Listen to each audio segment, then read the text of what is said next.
Olá, boa noite, meus irmãos. Graças a Deus estamos bem na presença do Senhor. Espero que todos também estejam bem. E vamos estar sempre unidos em oração a Deus pelos nossos ideais, né? Família, missões, também os nossos ideais como igreja do Senhor Jesus Cristo. Enfim, vamos estar orando para que Deus venha assim nos dar a tua bênção, venha nos dar assim a sua direção e podermos estar trabalhando sempre na obra dele, ok? Meus irmãos, à noite nós vamos meditar num texto da palavra de Deus, é um Salmos do salmista Davi, é o Salmos de número 5, e para iniciar nós vamos ler o versículo 1 e 2 do Salmos de número 5. O Salmo número 5 ele vai dizer o seguinte: Dá ouvido às minhas palavras ao Senhor, atende aos meus gemidos. Atende a voz do meu clamor, Rei meu, Deus meu, pois é a ti que oro. Amém? Que Deus assim aplique a sua palavra em nossos corações. Vamos orar. Santo Deus e Pai, muito obrigado, Senhor, pelo dia de hoje. Obrigado, meu Deus, pelas tuas infinitas misericórdias. Obrigado, Senhor, pelo que o Senhor tem feito em nossas vidas a cada dia, ó Deus. E também, ó Pai, queremos te agradecer, ó Deus, pela salvação em Cristo Jesus, que essa foi a excelência das excelências que o Senhor fez por cada um dos teus filhos, Senhor. Pai, nós queremos te pedir em prol dos nossos casamentos, dos nossos lares, ó Deus, que esteja abençoando grandemente as nossas famílias, ó Deus, filhos, aqueles que não têm, que têm o desejo para que o Senhor possa estar concedendo a bênção no dia e na hora certa do Senhor, e que tudo seja para o louvor e glória do teu nome, Senhor. Também te pedimos, ó Pai, em prol da tua igreja, Senhor, que como igreja do Senhor possamos sempre trabalhando, Deus, para botar em prática aquilo que o Senhor tem nos mandado, aquilo que o Senhor tem falado, o Senhor tem determinado para a tua igreja local, Deus, que possamos assim estar colocando em prática a cada dia. Muito obrigado, meu Deus, por tudo. Usa de misericórdia para com cada um, em nome de nosso Senhor e Salvador Jesus Cristo. Amém. Ok, meus irmãos, como nós falamos, o Salmo de Davi, o Salmo de número 5. Esses salmos ele foi escrito numa época que Davi passava pelas umas aflições, ele não é bem definido assim a época qual foi a época exata, mas foi uma época em que ele estava tendo algumas dificuldades. E o salmista, ele se expressa muito bem, né? Quando ele faz as suas colocações diante de Deus e deixa bem claro que ele realmente estava precisando do socorro de Deus naquele instante, porque as aflições que ele estava sofrendo, as pressões que ele estava sofrendo, não eram pequenas, né? Mas o salmista, ele escrevendo esse texto, ele descreveu 3 coisas, né, que nós podemos ver. Por isso que nessa noite nós queremos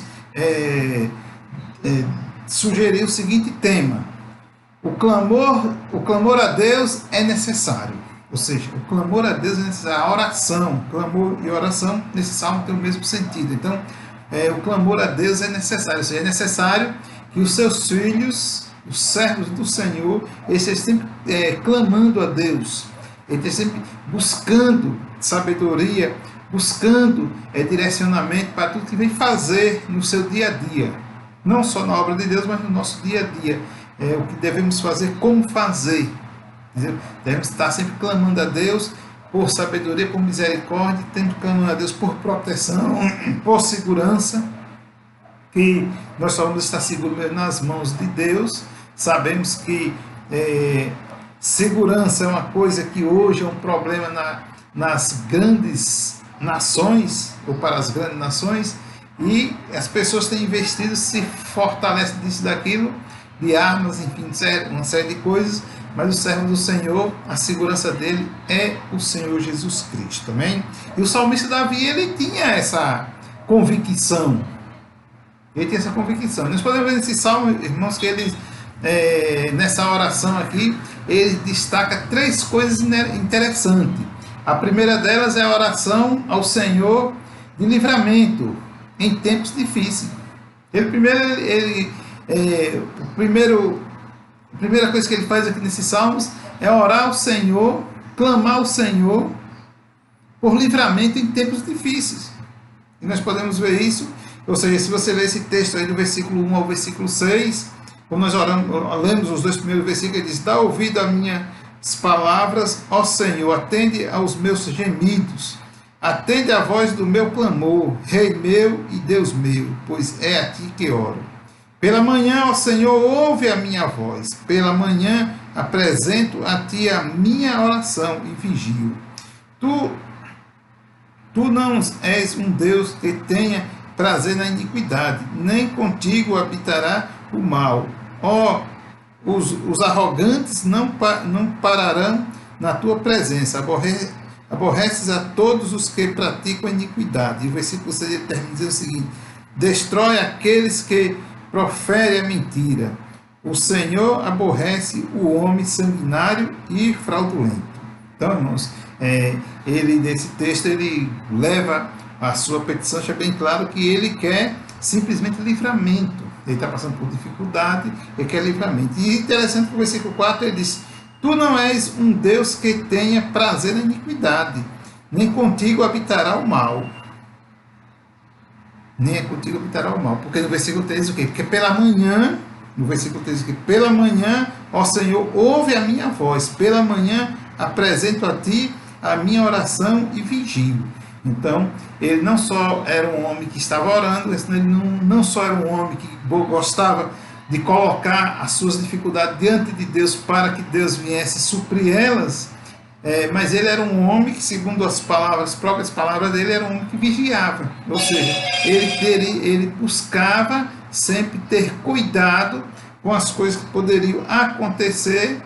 Então ele vigiava, apesar de que nós encontramos em alguns momentos da vida dele, por falta de vigilância, ele ter pecado. Mas ele era um homem que vigiava muito. Ele diz isso no versículo 3, né, que ele vigia. Ele é um homem que gosta de cuidar do seu testemunho. Do seu testemunho. Está dando um bom testemunho. E isso é algo interessante, irmãos, que não só os homens do passado, mas os homens do presente também precisam ter esse perfil, precisa buscar isso. E para você buscar isso, para nós conseguirmos isso que o salmista está colocando aqui, tem que ser através das nossas orações e orações a Deus, e oração com fé. Não podemos orar só por meramente cumprir um protocolo. Nós temos que estar orando com fé para que Deus venha nos conceder essas coisas. Livramento. Quando se trata de livramento, irmãos, nós podemos ver algumas questões bem interessantes. E muitas vezes nós queremos livramento de uma perseguição. Mas, no entanto, nós temos, como perseguição, nós também temos outras coisas simples, como a questão da presença do pecado. O pecado que eu estou me referindo é aquela questão que vem através do pensamento, que vem através do desejo, que vem através do que vimos, que nós, nesse mundo, conseguimos, infelizmente, nos deparamos com muitas coisas que não é agradável aos olhos do servo de Deus. Então, essas coisas, nós temos que estar vigilante em oração para que Deus possa, assim, nos guardar desses momentos terríveis. São coisas que, infelizmente, acontecem na vida das pessoas e, diga-se de passagem, inclusive o próprio Davi, por ver algo que não era da alçada dele, que ele veio a pecar, e pecar de tal forma que chegou até matar um inocente, né? Então, você vê que quando ele clama aqui por livramento, tem várias áreas da nossa vida que nós precisamos de livramentos.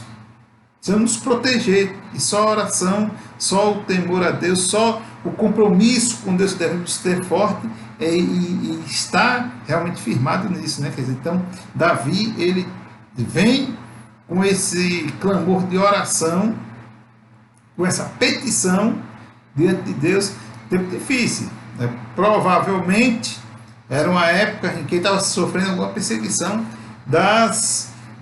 dos inimigos, né? Mas também muitas vezes sofrendo perseguições na mente, né? Na própria mente, em pensamentos que não está agradando a Deus, né? Então, ser vigilante, como no versículo 6, como ele termina o texto falando, né? Que é um homem pede livramento e ele está vigilante. Perdão, versículo 3, ele faz a oração dele e é um homem vigilante. Mas também nós podemos ver, irmãos, que o desejo mesmo em tempos difíceis, o desejo dele de louvar ao Senhor, mesmo em tempos difíceis. Ele não estava só orando, pedindo, mas também estava louvando a Deus, né? Isso nos faz lembrar Atos capítulo 16, né? Ali pelo verso 30, 32, quando naquela questão de Paulo, ele preso, amarrado, apanhando e louvando a Deus. Davi, ele faz uma oração, mas logo em seguida, do versículo 7 a 9, nós podemos ver que ele agora, ele esboça um desejo de louvar a Deus. Mesmo diante da aflição, mesmo diante da perseguição, mas ele esboça, que ele diz o seguinte: mas eu, pela grandeza da tua misericórdia, cantarei na tua casa, entrarei na tua casa, em teu temor me inclinarei para o teu santo templo. Guia-me, ó Senhor, na tua retidão, por causa dos meus inimigos. Guia, Senhor. Aplana diante de mim o teu caminho. Não há fidelidade na boca deles. O seu coração está cheio de destruição. A sua garganta é um sepulcro aberto. Com a sua língua profere enganos. Ou seja, ele descreve o tipo de pessoas que estavam perseguindo ele, que estavam buscando atrapalhar a vida dele, mas ele, mesmo assim, ele diz: pela grandeza da tua misericórdia, no versículo 7, ele entra na casa do Senhor. E a casa do Senhor é lugar de oração e de louvor a Deus. E com certeza ele foi louvar e exaltar o nome do nosso Deus, nosso maravilhoso Pai. Por quê? Porque ele tinha convicção, ele tinha certeza que diante de Deus ele não ia ter o problema de perder as batalhas da vida. Ele ia ganhar, os problemas ia ter, mas ele ia ser vencedor porque ele estava ao lado de quem tudo pode, de quem tudo consegue, que é o nosso Deus. Nós sabemos que o inimigo ele tem conseguido muitas coisas e tem assim atrapalhado a vida de muitas pessoas, mas o poder dele é limitado.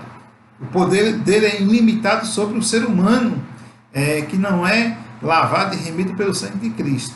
Mas sobre o ser humano que é lavado e remido pelo sangue de Cristo, ele não tem poder algum, porque Deus está com cada um dos teus filhos e ele não vai ter poder. Então, mesmo dentro das aflições, nós não temos motivo nenhum para desanimar.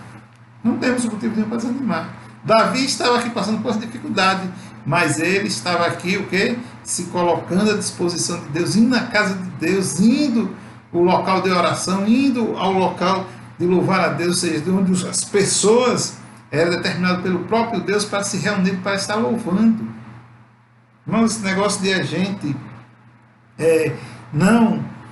por algum motivo fútil, deixar de ir à igreja, estamos errados, porque a igreja, Deus determinou, é um local, nós podemos orar, podemos cantar, podemos louvar em qualquer lugar, mas temos que ter os momentos de reunião, de nos reunirmos, para nos alegrarmos juntos, nos alegrarmos na presença do Senhor. Então isso é necessário, e Davi aqui estava indo lá. Não sei quantas pessoas ele ia encontrar lá, mas ele está indo: entro na casa do Senhor, pela tua grandeza. O versículo 7, né? Mas eu, pela tua grandeza, da tua misericórdia, entrarei na tua casa, e em teu temor me inclinarei para o teu santo templo. Em teu temor. Então, irmãos, é muita confiança, muita fidelidade, muita convicção das palavras de Davi quando ele se coloca diante de Deus. E nós precisamos tomar isso como exemplo e também nos fortalecer no Senhor para não deixar que a adversidade da vida, do dia a dia de cada um, não venha nos desanimar, não venha nos tirar a paz e o sossego, que possamos, mesmo diante das aflições, como Paulo escrevendo a carta aos Filipenses, né, no capítulo 4, no versículo 4, que ele escreve muito bem, né? Regozijai-vos no Senhor, outra vez vos digo, regozijai-vos. Então, a nossa alegria, o nosso prazer é sempre estar orando ao Senhor, estar clamando ao Senhor e clamando com alegria. não esquecendo de se alegrar com o Senhor. Então, o clamor a Deus é necessário. E Davi, ele clamava, ele orava, e ele também louvava a Deus. E por isso nós precisamos também estar louvando ao nosso Mestre, porque o nosso Mestre, ele é maravilhoso. E também nós podemos ver que o anseio pelo juízo final do Senhor em tempos difíceis. Nesse mesmo livro, nesse mesmo texto, ele também anseia, ou seja, ele fica ansioso. Nós formos lá e darmos uma olhada nos versículos de 10 a 12, ele vai dizer o seguinte: declara os culpados, ó Deus, caiam por seus próprios conselhos, lança-os fora por causa da multidão dos seus pecados, pois se revoltaram contra ti. Mas alegre-se todos os que em ti confiam, exultem eternamente, porque tu os defende. Em ti se gloriem os que amam o teu nome, pois certamente tu, ó Senhor, abençoas o justo. Tu o circuncidas do teu favor como de um escudo. Então, o salmista também, ele declara, ele pede que ele declara os culpados a Deus. Declara os culpados. Aqueles que realmente estão culpados, aqueles que realmente não querem nada, declara a ele, Senhor. E aí ele pede também no versículo 10 que lança-os fora por causa da multidão dos pecados. Porque eles pecaram, não foi contra Davi, eles pecaram foi contra o próprio Deus, como ele termina, pois se revoltaram contra ti. No final do versículo 10, se revoltaram contra ti. Então o salmista, ao apresentar o seu clamor a Deus, ele começa pedindo proteção, ele continua louvando e ele termina falando que, pedindo a Deus que declare logo o final daqueles homens. Ele deseja ver o juízo final, a condenação, digamos assim, daqueles que são culpados diante dele, que não querem se voltar para o Senhor, que não querem ver o bem, aqueles que só querem ver o mal. Então, e aí ele diz, pois certamente tu, versículo 12, tu, ó Senhor, abençoas o justo, tu circuncidas do teu favor como de um escudo. Então, o salmista, ele garante na sua oração que o Senhor é justo, ele confia na justiça de Deus, ele confia na fidelidade de Deus, e ele sabe que o juízo para os injustos, ele é algo que, com certeza, eles vão, assim, se arrepender amargamente. Mas, infelizmente, como eles não querem se dobrar diante de Deus, então o salmista apresenta essa oração. Mas ele garante também que os justos serão abençoados, serão guardados por Deus e viverão eternamente. Então, essa certeza, irmãos, é algo maravilhoso no coração de cada um filho de Deus. Por isso que nós temos o dever de nos alegrar, porque só isso aí já nos é o suficiente, saber que vamos viver eternamente ao lado de Deus. Imagine agora as demais coisas que Deus tem assim nos proporcionado a cada dia, nos permitir existirmos, nos permitir se tornarmos filhos dele, nos permitir viver e viver bem, porque só a presença dele já é o suficiente para nós viver bem. E imagina as demais coisas, né, que ele nos permite trabalhar, nos permite respirar um ar maravilhoso, nos permite saúde e muitas outras coisas. Então, o clamor a Deus é necessário. E Davi, ele clama ao Senhor. Ele mostra que nos momentos difíceis, só o Senhor é realmente o nosso refúgio. Só o Senhor. Mas também temos que nos refugiar com alegria. Não chega triste porque sofremos um ataque, uma perseguição, algo dessa natureza, seja ela de que espécie venha a ser, né? Ou através de pensamento, através de ofensas, enfim, do que venha a ser, mas temos que confiar no Senhor, porque Ele é o nosso refúgio, Ele é o nosso escudo verdadeiro, amém? Que Deus nos abençoe nessa noite e possamos assim todos ter uma noite na presença do nosso Mestre. Mas antes vamos encerrar com a palavra de oração. Santo Deus e Pai, obrigado, meu Deus, pelo dia de hoje, mais uma vez te agradecemos e queremos te suplicar tuas bênçãos, Pai, Senhor, dos irmãos que estão enfermos, o Senhor possa estar abençoando grandemente, e aqueles, ó Deus, que estão trabalhando, o Senhor possa estar guardando, Pai, de todo mal, sendo também com aqueles, ó Pai, que estão desempregados, o Senhor possa estar abrindo a porta de emprego, ó Deus, e que possamos assim viver, ó Deus, para louvor e glória do Teu nome. Sabemos, ó Pai, estamos vivendo um tempo de pandemia, mas queremos te pedir, ó Pai, em prol dos profissionais que estão lutando, ó Deus, contra essa pandemia, aqueles que têm assim a responsabilidade de estar cuidando daqueles que são infectados, o Senhor possa estar guardando essas famílias, ó Deus, e livrando de todo o mal. Perdoa, Pai, nossos pecados, nossas falhas, dá a noite da Tua presença, em nome de nosso Senhor e Salvador Jesus Cristo, nós te oramos agradecidos. Amém. Meus irmãos, todos tenham uma boa noite na presença do nosso Mestre, que Deus nos guarde sempre. Amém?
Essa